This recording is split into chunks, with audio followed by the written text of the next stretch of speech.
نحمدہ و نصلی علی رسولہ الکریم اعوذ باللہ من الشیطان الرجیم بسم اللہ الرحمن الرحیم والعصر ان الانسان لفی خسر الا الذین آمنوا وعملوا الصالحات وتواصوا بالحق وتواصوا بالصبر۔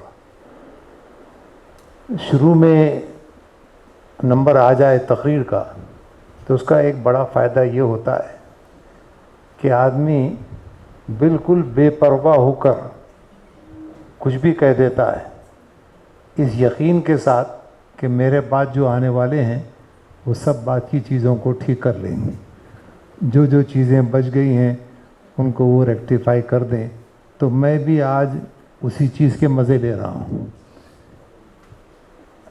بہت قیمتی اور محترم حاضرین، سامعین اور بہت ہی قابل صد احترام ماؤں، بہنوں اور بیٹیوں، میں سمجھتا ہوں کہ سب سے بڑی دھمکی اگر ہمارے لیے ہے تو وہ یہ ہے کہ اللہ کے رسول صلی اللہ علیہ وسلم یہ فرما دیں کہ تمہارا ہمارا اب کوئی تعلق نہیں۔ ایک ایمان والے کے لیے اس سے بڑی دھمکی کوئی اور نہیں ہو سکتی ہے کہ اللہ کے رسول صلی اللہ علیہ وسلم اس کا ہاتھ جھٹک دیں اور کہہ دیں کہ جاؤ تمہارا ہمارا کوئی تعلق نہیں۔ احادیث میں اس کو بہت کھول کر سمجھایا گیا ہے کہ وہ ہم میں سے نہیں جس کو مسلمانوں کے مسائل سے دلچسپی نہ ہو۔ امام ابی داؤد رحمۃ اللہ علیہ نے اس کو علم دین کا 1/4 حصہ قرار دیا ہے۔ تو میں اور آپ امت مسلمہ کے مسائل سے بے نیاز اور بے خبر اور اپنی دنیا میں مست اور مگن نہیں رہ سکتے۔ میں سمجھتا ہوں کہ یہ بہت بڑا اور بہت اچھا اقدام ہے کہ زکوٰۃ سینٹر انڈیا لیول پر اس کو قائم کیا جائے۔ یہ بڑی ضرورت ہے اور اس پر کسی تقریر کی ضرورت نہیں ہے۔ ہماری جو حالت زار ہے اس وقت، تو ہم رد عمل کے طور پر حرکت میں نہ آئیں، ریئیکٹیو موڈ میں ہم یہ کام شروع نہ کر دیں، ہمارے خلاف بہت کچھ ہو رہا ہے، یہ ہو رہا ہے، وہ ہو رہا ہے۔ ہم کبھی بھی ریئیکٹیو موڈ میں کام نہیں کرتے ہیں۔ ہم بہت سلجھے ہوئے اور بہت سوچے سمجھے منصوبہ بند طریقے سے امت مسلمہ حرکت میں آتی ہے۔ یہ ہم کو سکھایا گیا ہے، یہ ہم کو بہت اچھی طرح سمجھایا گیا ہے۔ ہماری تمام عبادات اس کا مظہر ہیں کہ ہم کیسے کام کرتے ہیں۔ آپ دیکھیے کہ یہ جو فولڈر ہے بہت اچھا لگا مجھ کو، اس سے بہت پڑھنے کے بعد بہت رونا بھی آیا۔ یونائٹڈ نیشنز ڈیولپمنٹ کی رپورٹ ہے 2018 کے مطابق کہ ہندوستان میں 33% مسلمان اور 40% مسلم بچے ملٹی ڈائمینشنل پاورٹی کا شکار ہیں، ہمہ جہت غربت کا شکار ہیں۔ اور پیچھے اگر آپ پڑھیں گے تو اس میں یہ ہے ہر سال مسلمان تقریباً 15,000 کروڑ کی زکوٰۃ دیتے۔ جب ہی ڈاکٹر صاحب فرما رہے تھے پیراڈاکس ہے، آپ اتنی زکوٰۃ تقسیم کرتے ہیں، لیکن اگر آپ اس زکوٰۃ کے تقسیم کی تفصیلات میں آپ جائیں گے تو آپ کی سانس اکھڑے گی آپ کی، اور بہت سارے اس کی زد میں بہت سارے لوگ آ جائیں گے۔ اور اس پر چونکہ انہوں نے علامہ اقبال کے اشعار کا سلسلہ شروع کر دیا ہے تو اس پر یہ شعر آپ کی زبان پہ بالکل آ جائے گا۔ پیر حرم کو دیکھا ہے میں نے، پیر حرم کو دیکھا ہے میں نے، گفتار بے سوس کردار واہی، کبھی بھی اس کو ایمفسائز نہیں کیا گیا، کبھی بھی اس کو موضوع گفتگو نہیں بنایا گیا، کبھی بھی اس پہ مہم نہیں چھیڑی گئی کہ صاحب آئیے ہم اپنے زکوٰۃ کا ایک اجتماعی نظام قائم کریں گے. ٹھیک، اب اس کا ظاہر ہے کہ اس کے جو بھی اثرات پڑیں گے اس ایکٹیویٹی کے، جو لوگ اس کے کام کرنے والے ہوں گے ان کو بہت اچھی طرح سے اس کی اسٹیپنگس لینی پڑے گی، اس لیے کہ بہت ساری چیزوں پر اس کی ضرب پڑے گی. تو اس کا ایک آسان سا جو سلیوشن ہے جو مجھ کو لگتا ہے وہ یہ کہ ہم ساری زکوٰۃ تو آپ کو نہیں مل سکے گی، لیکن جو اہل خیر حضرات ہیں جو زکوٰۃ دیتے ہیں ان کو اگر اس بات پر آمادہ کیا جائے، ایجوکیٹ کیا جائے، تقاضا کیا جائے ان سے اذا اپنی زکوٰۃ کا آپ جتنا بھی ہے 10%، 15%، 20%، 30% آپ اس بڑے کاز کے لیے صرف کریں. یہ تو کہہ سکتے ہیں نا.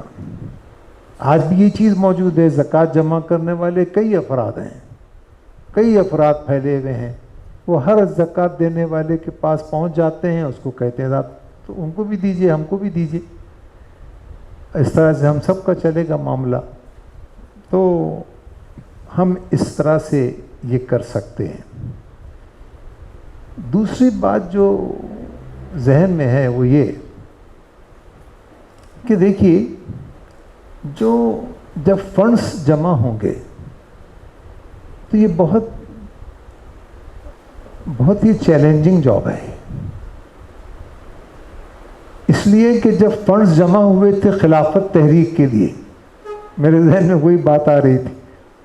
مولانا محمد علی جوہر اور مولانا شوکت علی پر الزام رکھے گئے کہ انہوں نے فنڈز کھا گئے، انہوں نے خلافت کے فنڈز کھا گئے، انہوں نے پیسہ کھا گئے. تو بھائی یہ چیز ہوتی رہے گی، یہ سارے الزامات کو آپ کو ظاہر فیس کرنا پڑے گا. اس کے لیے اس کو ایک مارجن آپ کو رکھنا پڑے گا کہ صاحب ہم اس کو کیسے، اس کے لیے ہم کیسے اس سے نبرد آزما ہوں گے. لیکن اس کا یہ مطلب نہیں ہے کہ ہم کچھ ایک اسٹریٹجی بنا لیں، کچھ سوچے سمجھے جوابات دے دیں ہر ایک کو کہ صاحب یہ نہیں، ایسا نہیں، ایسا. ہم کو بہت ہائی کلاس تقوی کے ساتھ یہ کام کرنا پڑے گا. آپ اور میں اکثر سیدنا عمر رضی اللہ تعالیٰ عنہ کے تعلق سے یہ بات سناتے ہیں ایک دوسرے کو کہ رات کے وقت جب تشریف فرما تھے اور کچھ کام میں مصروف تھے تو چراغ جل رہا تھا اور اس میں امیر المومنین خلیفہ دوم مصروف تھے. ایک آدمی آیا، اس نے اپنی خانگی کچھ باتیں شروع فرما دی تو سیدنا عمر نے چراغ گل کر دیا، بجھا دیا چراغ کو. اب آپ سوچیے اس زمانے میں اتنی روشنی تو ہوتی نہیں تھی، تو گھوپ اندھیرے میں دونوں بیٹھے ہوئے. تو اس شخص نے پوچھا کہ اے امیر المومنین آپ نے چراغ کیوں بجھا دیا؟ انہوں نے کہا کہ اس چراغ میں تیل وہ بیت المال کا تیل، مسلمانوں کی امانت، اور میں سرکاری کام میں لگا ہوا تھا، تم نے آ کے اپنی کچھ خانگی کام بتائے، اس لیے میں نے اس کو مناسب نہیں جانا کہ میں خانگی باتوں کے لیے سرکاری تیل جلاؤں. تو ہمارے پاس اتنا ہائیسٹ اسٹینڈرڈ ہے چیزوں کو سنبھال کر لے کر چلنے کا. ہم کوشش کریں انشاءاللہ، ہم کوشش کریں، جو بھی لوگ اس کے ذمہ دار رہیں گے، اور اس کا بہت سوچے سمجھے منصوبے کے تحت آل انڈیا لیول پر اس کو کیا جا رہا ہے. ڈیٹیل میں آپ کے پاس لٹریچر موجود ہے کہ کس طرح سے آل انڈیا لیول پر فرام ٹاپ ٹو باٹم جو ہے ایک پوری ہیرارکی ہے جس کے تحت ہم اس کو چلائیں گے انشاءاللہ.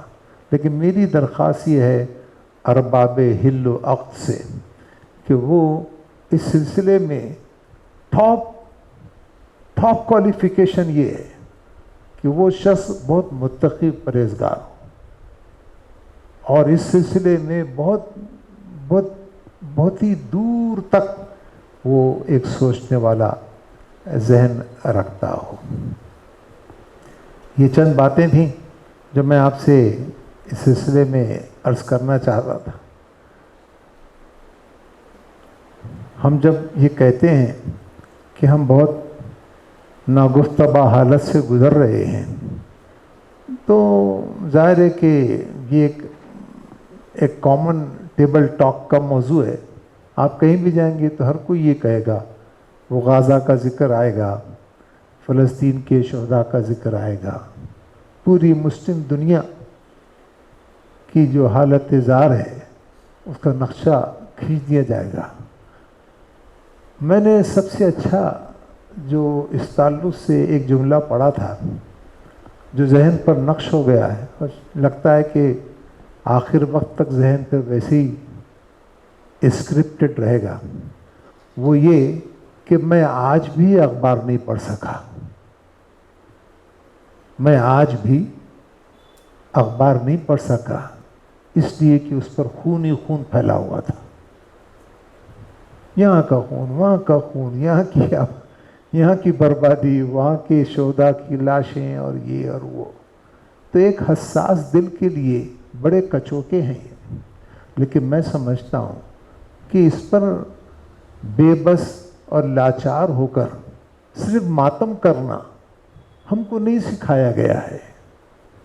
ہم کو سکھایا یہ گیا ہے، مجھے غم زدہ دیکھ کر وہ بولے، مجھے ایریا صاحب غم زدہ دیکھ کر وہ بولے، تو ہمارا ہے، بے سہارا نہیں ہے۔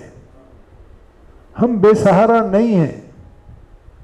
ہم دنیا کے چوراہوں پر ایک تماشے کی طرح نہیں کھڑے ہیں اور نہ تماشائی ہیں۔ ہم اللہ کے دین کو اپنے سینے سے لگائے ہوئے ہیں۔ ہم ایک بہت جگمگاتی، بہت بریلینٹ تاریخ ہم اپنے سامنے رکھتے ہیں۔ ہم قرآن و حدیث سے اس کی واضح تعلیمات ہمارے سامنے ہیں، وہ ہم کو کبھی بجھنے نہیں دیتی، وہ ہم کو کبھی تھکنے نہیں دیتی، وہ کبھی ہم کو مایوس نہیں ہونے دیتی ہیں۔ ہم رد عمل کے طور پر نہیں کریں گے، بلکہ یہ ہمارے لیے ایک بڑا چیلنج ہے۔ جہاں بڑے بڑے چیلنجز ہوتے ہیں وہاں بڑی اپرچونٹیز ہوتی ہیں۔ مینجمنٹ میں یہ گر سکھایا جاتا ہے کہ جہاں تم کو لگا کہ بڑا چیلنجنگ جاب ہے تو تم مبارکباد کے مستحق ہو کہ تمہارے لیے بڑی اپرچونٹیز بھی ہیں۔ اس میں بڑی اپرچونٹیز ہیں۔ میں علامہ اقبال کے اس شعر پر اپنی بات کو ختم کرتا ہوں۔ کچھ قدر اپنی تو نے نہ جانی، کچھ قدر اپنی تو نے نہ جانی، یہ کم سوادی، یہ بے نگاہی، تو نے اپنی قدر ہی نہیں جانی، تو نے اپنے ریسورسز کا بھرپور فائدہ ہی نہیں اٹھایا، تو نے اپنی تمام چیزوں کو حرکت میں لایا ہی نہیں، اور تو نے زندگی ایسی گزار دی اس کمپلیکس میں کہ میں بہت پریشان ہوں اور دنیا میری دشمن ہے۔ آئیے ایک عزم کریں اور حوصلوں کے ساتھ ان پرابلمز کو فیس کریں۔